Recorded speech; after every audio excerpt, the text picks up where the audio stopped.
बच्चों, तो today I want to explain you the new chapter of your mathematics. This is chapter number 5. The name of the chapter is given here, understanding elementary shapes.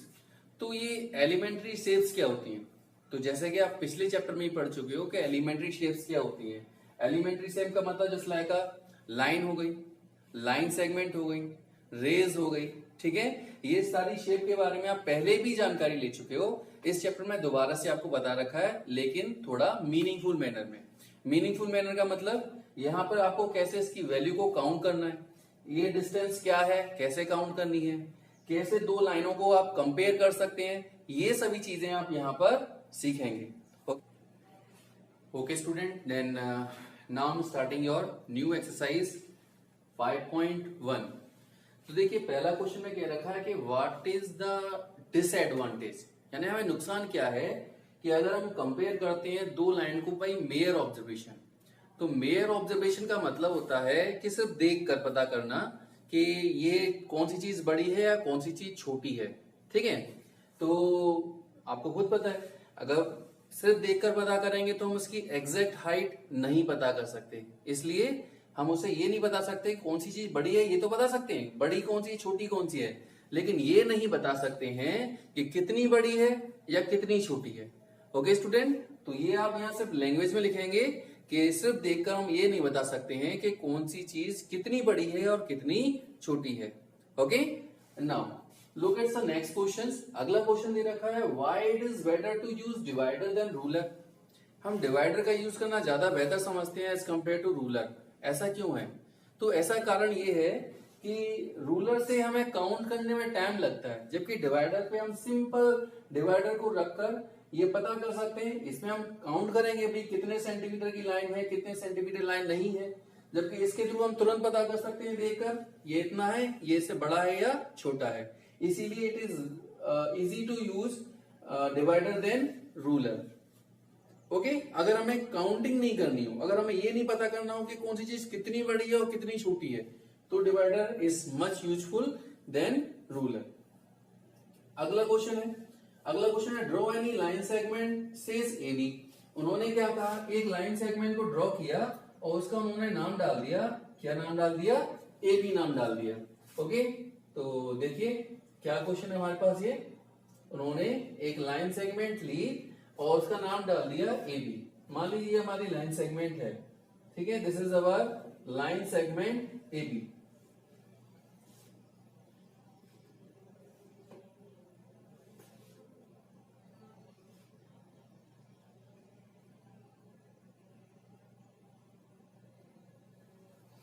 तो ये हमने यहां पर एक line segment ली AB. Okay, अब इस line segment में आप स्केल का यूज करके क्या करेंगे, आप स्केल का यूज करेंगे by the help of this scale. ठीक है, ऐसा नहीं है आपने इसी तरह से लाइन को ड्रॉ कर लिया. Okay, with the help of scale आप एक लाइन को ड्रॉ करेंगे and that name is AB. इसका नाम मैंने डाल दिया, इट इज A और B. इसका नाम A और B हो गया. This point is called A and this point is called B. अब इन्होंने क्या कहा, उन्होंने कहा है कि take any point C line between A and B. इसके बीच में कहीं भी एक पॉइंट आप ले लीजिए, इसका नाम डाल दीजिए C. This point is C. Okay, अब आपसे कह रखा है इस ए बी बराबर है AC प्लस BC.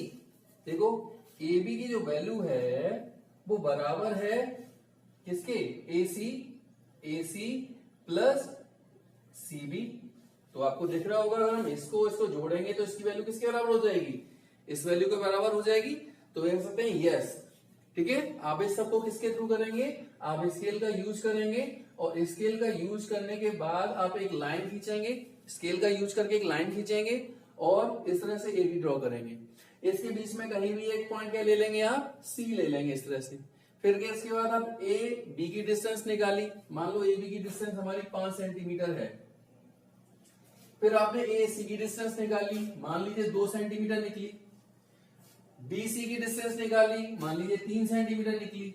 तो अगर ये वाली वैल्यू बराबर हो जाती है इस वाली वैल्यू के, तो लिख देना यस, AC प्लस CB किसके बराबर है, AB के बराबर है. इस तरह से हम इस क्वेश्चन को सॉल्व कर सकते हैं. Okay student, now just look up the next question of it. अगला क्वेश्चन क्या दे रखा है आपको, नेक्स्ट क्वेश्चन दे रखा है if A B and C are 3 point on a line such that, आपने स्केल का यूज किया और एक लाइन खींची, ठीक है, ए बी खींची कितनी आपने 5 सेंटीमीटर की एक लाइन खींच दी, बी सी कितनी खींची, देखो ए बी से ही शुरू कर देनी है आपको, 3 सेंटीमीटर की लाइन खींची, और ए सी कितनी खींची है आपने 8 सेंटीमीटर की लाइन खींची। अब पूछा गया which one of these line between the other two, इसमें ऐसा कौन सा है जो बाकी के बीच में है। तो देखिए जैसा कि मैंने आपको बताया कि हमने यहाँ पर एक लाइन खींची स्केल का यूज करते हुए, और उसका नाम क्या डाल दिया हमने, ए एंड बी। मान लीजिए लाइन हमारी बी थी, यहां तक लाइन है हमारी, ओके। अब इन्होंने कहा बी सी 3 है, तो हमने बी से यहीं से एक लाइन और खींच दी आगे, कहां तक, सी तक एक लाइन खींच दी हमने, ठीक है, इसका नाम है 3 सेंटीमीटर। अब क्या रखा है, ए सी 8 है, तो ये हमारी 5 थी, ये हमारी 3 थी, तो ए सी ऑब्वियसली ए यहां से लेकर यहां तक ए सी हो गई, तो 5 + 3 कितना हो गया 8, तो ये लाइन हमें दे रखी है 8 सेंटीमीटर। अब पूछा गया है कि which one of these lies between other two, इनमें कौन सा वाला नंबर बीच में आ रहा है। तो सिंपल दिखाई दे रहा है कि बीच में हमारा क्या आ रहा है, बी आ रहा है, तो आंसर हो जाएगा इसके लिए क्या, B is between of them, B क्या हो जाएगा हमारा, बिटवीन हो जाएगा इन सब के, ओके। इस तरह से हम इस क्वेश्चन को सॉल्व कर सकते हैं।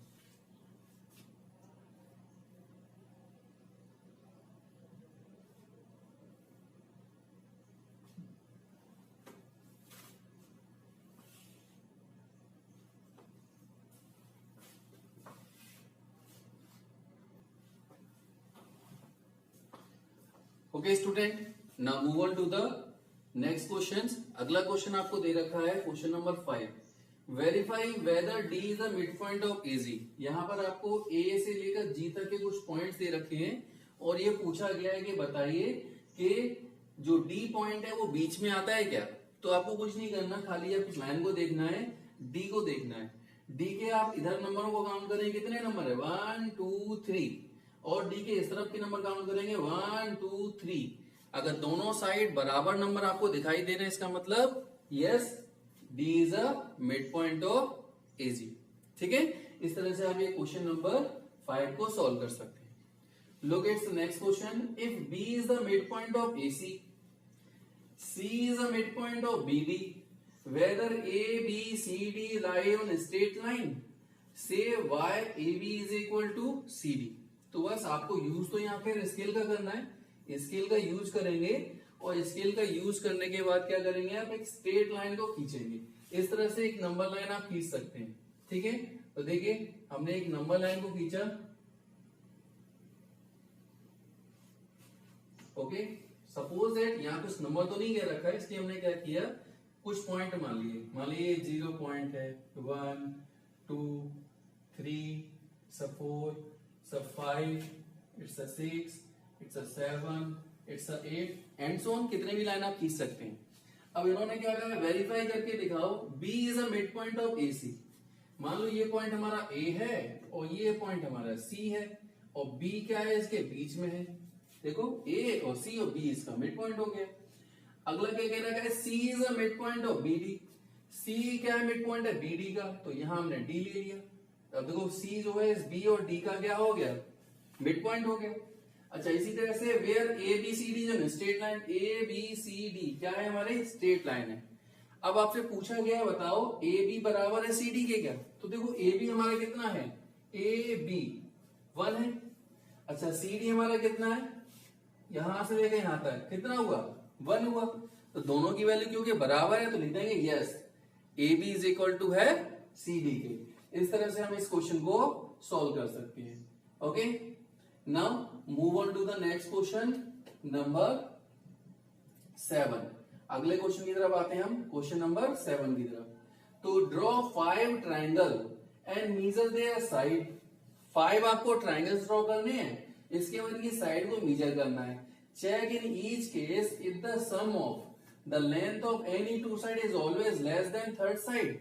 दो साइड को जोड़ने पर तीसरी साइड हमेशा क्या आती है, छोटी आती है उसके सम से। देखो आपको करना क्या है, मान लीजिए आपने एक ट्राइंगल को ड्रॉ किया, ठीक है, इसका नाम मैं डाल सकता हूं ए बी और सी। आप कोई भी एक ट्राइंगल आपने ड्रॉ किया, अब ड्रॉ करने के बाद आपको करना क्या है, इसकी साइड को नापना है, ये साइड और ये साइड, तीनों साइड को नापना है। ठीक है, नापने के बाद आप कोई सी भी दो साइड को अगर जोड़ देंगे तो वो हमेशा थर्ड वाली साइड से कैसी निकलेगी, बड़ी निकलेगी। यही आपको यहाँ करके दिखाना है। तो आप क्या करेंगे, you will do your self, आप 5 ट्रायंगल बनाएंगे और हर ट्रायंगल में क्या करेंगे, कोई सी भी, इट्स योर चॉइस, कोई सी भी दो साइड को ऐड करेंगे और उसकी वैल्यू थर्ड साइड से हमेशा क्या निकल के आएगी, ग्रेटर निकल के आएगी। ओके स्टूडेंट्स, तो by using this method you will solve this exercise completely. Good bye.